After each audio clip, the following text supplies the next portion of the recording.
Hey, this is Jake with IQ Reseller. Today I'm going to show you how to break down a pallet of unknown items that you are going to be processing through a data erasure software that we have an integration to. Specifically one that is going to have the chance to change the part number, description, and manufacturer. So in this case, what we're going to do is just start off by creating a purchase order. So I'm going to say new purchase order. And I'm going to put in a fake company here. I don't do business with US Bank, but they're the stadium sponsor for the Vikings, so I'm going to use them as an example. And what I've got here is basically a workflow where I'm just going to bring in an unknown pallet. So maybe they'll give you a reference code, an SO number, whatever they might give you. But then what we're going to do is just create a simple placeholder item here at the very beginning.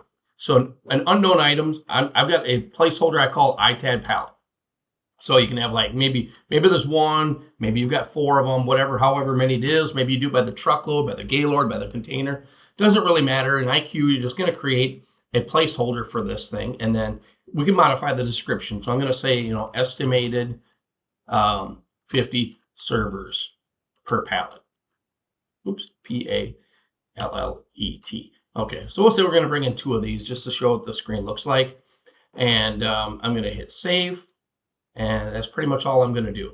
So if you want, you can put money on these. I'm going to leave them as is. But at this point, what we're going to do is the next step would be to receive them.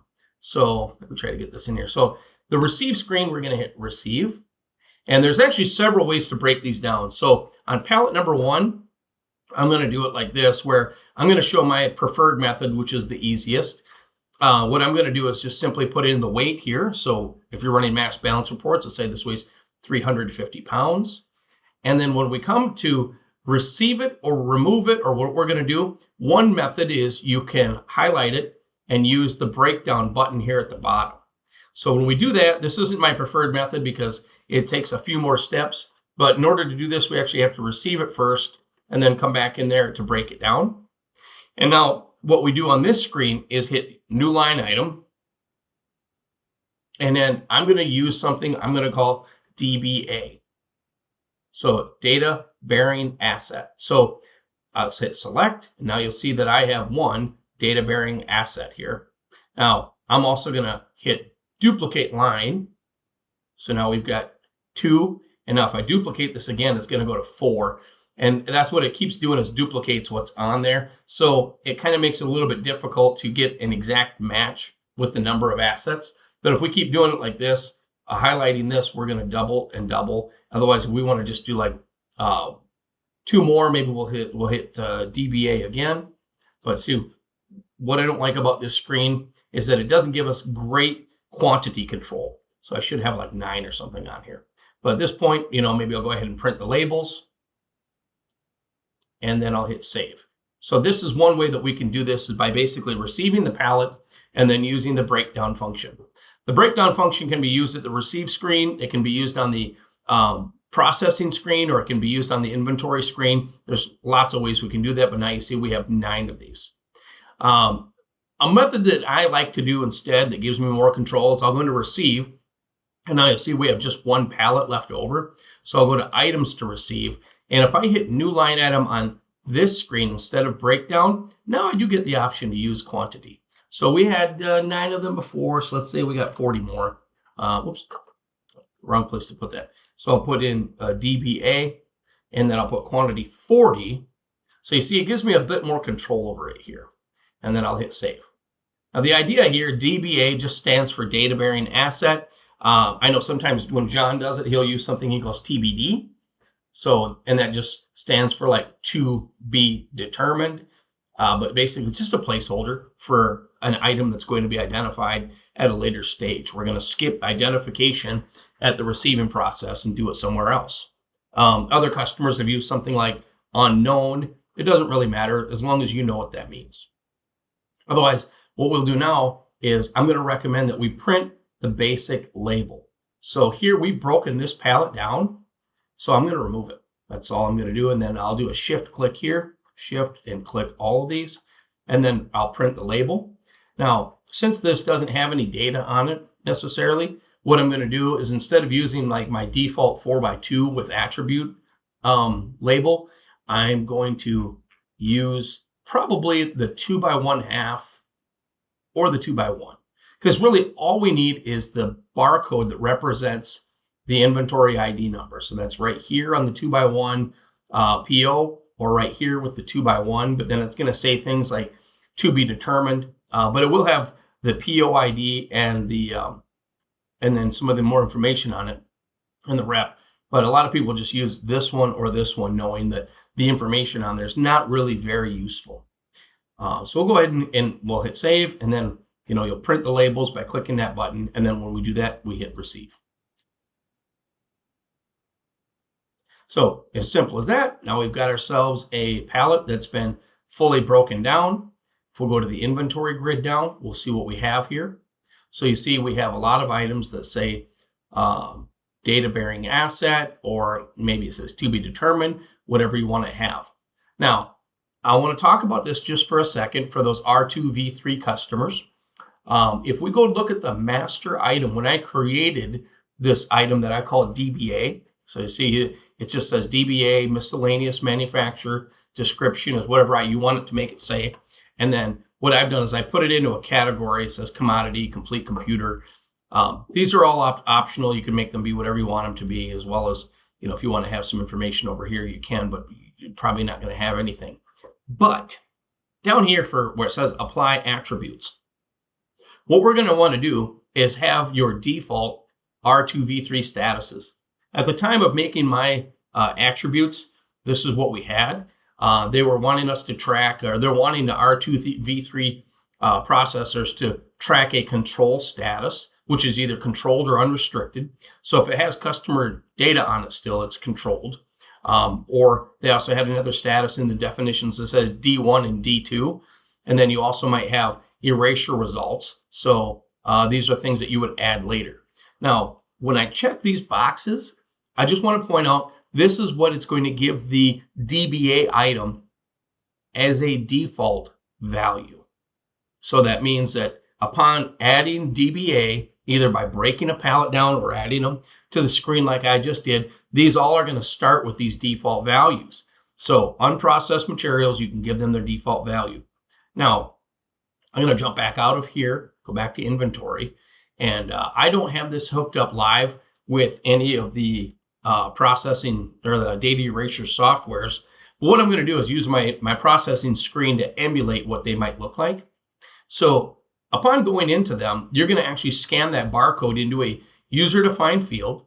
Now, this works with both WipeOS, SoftThinks, Blanco, Aiken, as well as some other ones that are working on it as well. But basically what you're going to do is scan that barcode into a user-defined field. So when it synchronizes the data that it collects back to IQ Reseller, the integration will know which item itself to update. Now, from a manual standpoint, this is what you might look like manually processing it. So here I've scanned the barcode in here, and the first thing that the integration might do is to change the part number. So if I manually do that, this is what it looks like. So let's say that this is an EliteBook 2540p. So they have the ability to change the part number. The API does allow for the data erasure or diagnostic software to create new master items if they're not found in the database. So you can use this to do that. The next thing I might do is to record the serial number, and then maybe it moves the condition code into erasure. So you see I've got a workflow on here. My next step is erasure, and then it will save it through the API. So this is all done behind the scenes. Like everything I'm doing on this screen would be done through APIs. Now, upon a successful erasure, several things are going to happen over here. The attributes are going to get synchronized. So the first thing it might do is change it from controlled to unrestricted, maybe D1 to D2, and then maybe it'll save that it was a successful NIST erasure. If you want, you can actually save the a link to a public-facing URL or a certificate number in here. So let's add a value in here and say that it's HTTPS. Some of these have web-based workflow, or they have workbenches or dashboards. So maybe it's erasure.com/whatever.html, right? So there might be some kind of a direct link, or maybe just a certificate number that we can save there. And then the other things you can map from the BIOS. So maybe this is a notebook, and it's a Core i7 Gen 7, which I think is a 6-core processor. I might be wrong about that. We'll say she's an 8 gigabyte, 240 gig SATA drive. So as you can see, other things that can be mapped in here from the BIOS might include those things, and maybe we'll say it's a 14.1, Windows 11, and maybe down here, you probably want to set up cosmetic and product functionality in the erasure software as drop downs or as calculated results. So here for cosmetic description, maybe the person that plugs it in has a drop down and they see, well, this is used and it's very good. Functionality says that, maybe hardware is functional and the diagnostic results passed, right? So any of these things can get mapped over there, as well as different physical grading, like, display condition. We'll say it's minor blemishes, less than 1% dead pixels, and then we'll hit save. So everything that I just did on this screen can be accomplished by a good integration with your erasure software. And then if you want, you can either reprint the label from the erasure software with the same data, or if we want to print it from this screen, this is what the label would look like afterwards. So just to kind of recap it here a little bit, we've got the new part number, which was DBA, now it's been changed to EliteBook. Serial number was empty, now it's both human and barcode readable here on the label. The POID is one of the only things that does not change. The POID and the inventory ID number, which is down here, the barcode, those are going to stay the same because this is linking it back to the job or the PO and the line item. The rep stays the same. The condition code has been changed into erasure. The vendor is still the U.S. Bank. That's who it came from. The location, product description, and then all of the attributes are also printed right on here now.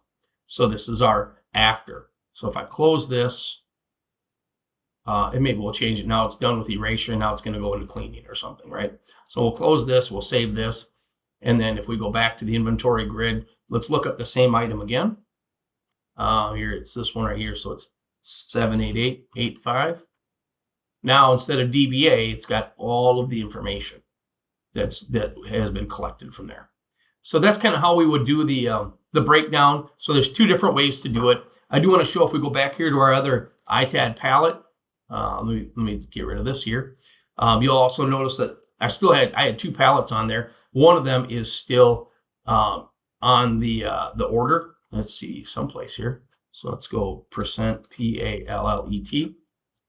So if we still have one on here and you didn't break it down on the initial PO. So here's our PO, our pallet from the PO. There is the option to do breakdown here, part removal, part add, bulk part add, change cost, bulk change, and all these different things. And you can even, as long as they're from the same PO, if you've got multiple POs, you can even do what we call a bulk breakdown. So the bulk breakdown right here lets me break down many POs at one time into the items that we find in there. So that way, it just makes it a little bit easier so you're not spending so much time doing data entry. All right, thank you.